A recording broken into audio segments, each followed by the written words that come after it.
ሰላም በዚህ ቪዲዮ ሌክቸር ቻፕተር 3 consumer choice and utility maximization የሚለውን ኮንሴፕት እናያለን ማለት ነው። So here are just step by step explanations for the main concept in consumer choice and utility maximization in microeconomics, right?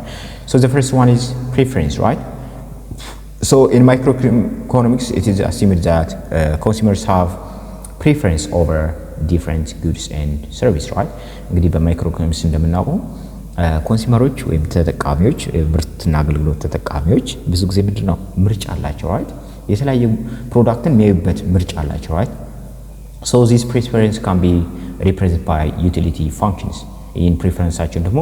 utility በሚባል function ነው ኤክስፕሬስ የምናደርገው ማለት ነው right which assigns numerical value to each possible combinations of goods and service right ይሄ ደግሞ ኒሜሪካል የሆነ ቫልዩ ይሰጣቸዋል ማለት ነው ለእያንዳንዱ ምርትና አገልግሎቶች ኒሜሪካል የሆነ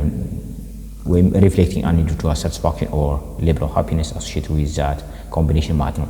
right ምርጫ በደረጃ ልናስቀምጣቸው እንችላለን ማለት ነው ይሄን ፕሮዳክት ከዚህ ፕሮዳክት በጣም እወደዋለሁ በሚል ፕራዮሪቲ እንሰጣቸዋለን ማለት ነው right the other one is budget constraint ነው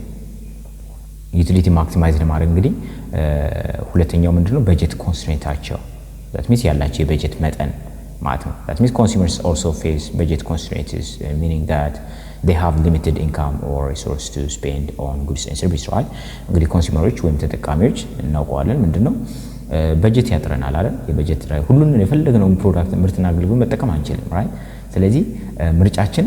ከምን ጋር ይሄዳል ማለት ነው ወይም ዩቲሊቲያችን ከምን ጋር አጀስት እናደርጋለን ኢንካም ጋር አጀስት እናደርጋለን ማለት ነው right so the budget constraints represent the different combinations of goods and services that consumers can afford given their income and price of the goods right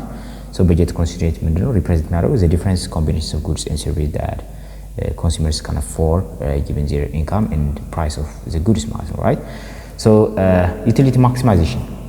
so the main just goal of consumer is to maximize their utility or satisfaction given their budget constraints right so to resist they just consider the marginal utility of each additional unit of goods and service consumed as well as the price and their income right ስለዚህ utility maximization ነው ዋና የኮንሱመሮች አላማቸው ማለት ነው right ወይም ሳቲስፋክሽናቸውን ከፍ ማድረግ ነው ማለት ነው ባላቸው በጀት ማለት ነው right ይሄ ለማድረግ ደግሞ ምንድነው ማርጂናል ዩቲሊቲያቸውን ኮንሲደር ማድረግ አለበት ማለት ነው that means እያንዳንዱ ለሚጠቀሙት ምርትና አገልግሎት የሚያገኙትን satisfaction ማወቅ አለበት ማለት ነው right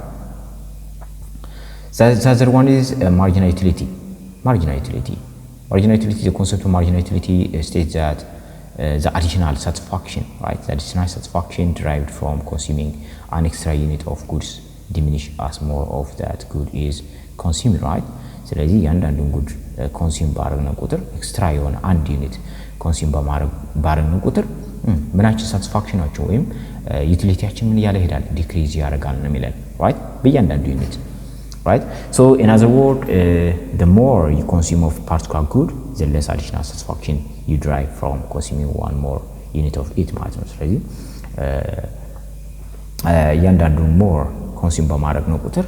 additional satisfactionአችን ምን የሆነ እየቀነሰ ይሄዳል ማለት ነው right so law of diminishing marginal utility the law of diminishing marginal utility based on the concept of marginal utility the law of diminishing marginal utility states that as consumers increase the consumption of goods while holding the consumption of other goods constant right so the marginal utility derived from that good will eventually decrease ማለት ነው right እንግዲህ law of diminishing marginal utility የሚያሳይ ምንድነው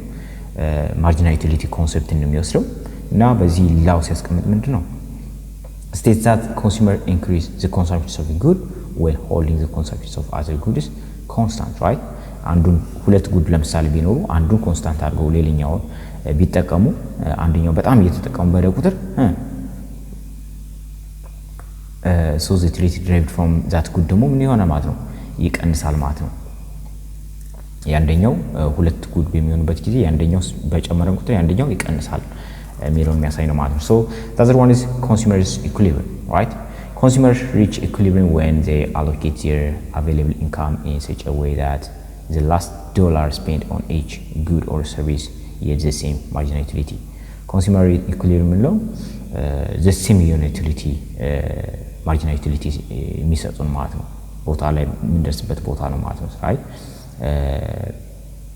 ዩቲሊቲያችን ምን የሚሆንበት ማለት ነው ኮንስታንት የሚሆንበት ቦታ ሴም የሚሆንበት this is known as equimarginal principle እንለዋለን ብዙ ጊዜ which suggests that consumers will choose combination of goods where marginal utility per dollar spent is equal across all goods ሁሉም ፕሮዳክቶች እኩል የሆነ ማርጂናል ዩቲሊቲ የሚሰጡ የምናገኝበት ቦታ ነው ማለት ነው ይሄ ኮንሱመርስ ኢኩሊብሪየም ነው the other one is indifference curves indifference curve የምንለው ደግሞ አለ so to represent consumers preference economies use indifference curves right እንግዲህ ኮንሱመር ምርጫቸውን ለማየት indifference curveዎችን እንጠቀማለን ብዙ ጊዜ right so these curves depict different combinations of goods or services that yield the same level of utility or satisfaction to the consumers ነው ስለዚህ እነዚህ የሚያሳዩት ምንድነው የተለያየ ኮምቢኔሽን ናቸው ሁለት ወይም ሶስት ፕሮዳክት ቢኖር ለምሳሌ ሁለት ፕሮዳክት ቢኖር የተለያየ ኮምቢኔሽን ነው right የተለያየ ኮምቢኔሽን ናቸው ግን ተመሳሳይ የሆነ ዩቲሊቲ የሚሰጡ ናቸው ተመሳሳይ የሆነ ሳቲስፋክሽን የምናገኝባቸው ናቸው ማለት ነው በዛ ላይን ላይ ማለት ነው right so እዚህ ጋር ግን higher indifference curve ያለው represent higher level of utility ማለት ነው higher indifference curve ካላቸው ምንድነው ዩቲሊቲያቸው ከፍ ያለ ነው ማለት ነው right so consumers generally prefer consumption bundle along higher indifference curve the other one is budget line so the budget line represent all the combinations of goods and services that consumers can afford just given their income and the price of the goods no that means budget line የምንላቸው ምንድነው ኮንሱመሩ አፎርድ ማድረግ የሚችለው ወይም መግዛት ወይም መጠቀም የሚችለው የምርትና አገልግሎት የሚያሳይ ነው ባለው የኢንካም መጠን ምን ያህል መጠቀም ይችላል የሚለው እነዚህን ኮምቢኔሽኖች የሚያሳይ ላይን ነው ማለት ነው right it is a straight line with a slope equal to the ratio of the price of the two goods ነው right ስለዚህ ይሄ የሚያሳይ በላይ ነው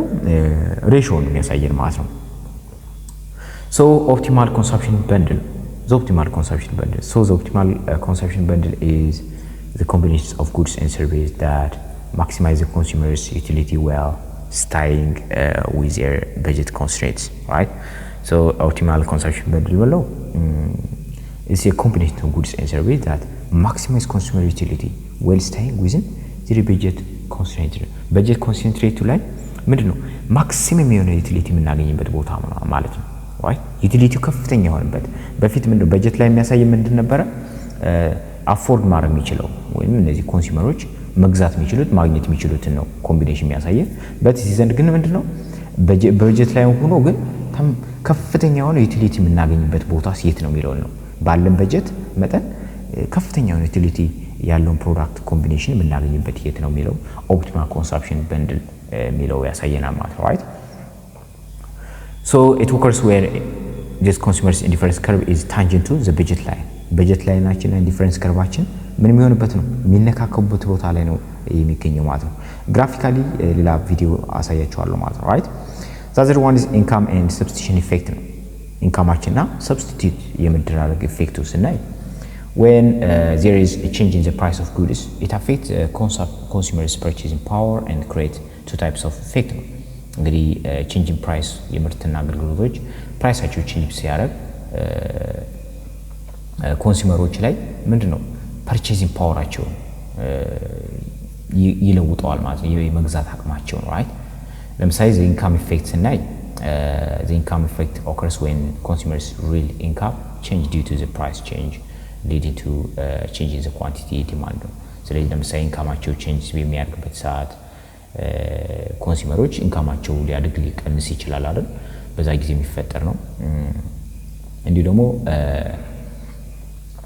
price change also አለ ማለት ነው so the substitution effect ምንለው ደግሞ occurs when consumers switch to different goods that has become relatively cheaper due to the price change ነው እንግዲህ price change በሚያደርግበት ሰዓት አንድ ፕሮዳክት ለምሳሌ በሚወደድበት ጊዜ ወደ ሌላ ፕሮዳክት ወዲያው ይሄዳሉ ኮንሱመሮች አይደል so ይሄ ደግሞ ኳንቲቲ ዲማንዳችን ላይ ከፍተኛ የሆነ ለውጥ ያመጣል ማለት ነው so ይሄን ይመስላል ማለት ነው so በኔክስት ቪዲዮ ደግሞ chapter 4 production and cost analysis የሚለውን ኮንሴፕት የምናይ ይሆናል so ቪዲዮ ከተመቻችሁ ላይክ ሼር ሰብስክራይብ በማድረግ ቻናል ሰፖርት ማድረግ ትችላላችሁ ሜቢ ሀሳብ አስተያየት ካላችሁ ኮሜንት ሴክሽን ላይ ማስቀመጥ ትችላላችሁ ቪዲዮውን እስከመጨረሻው ስላያችሁ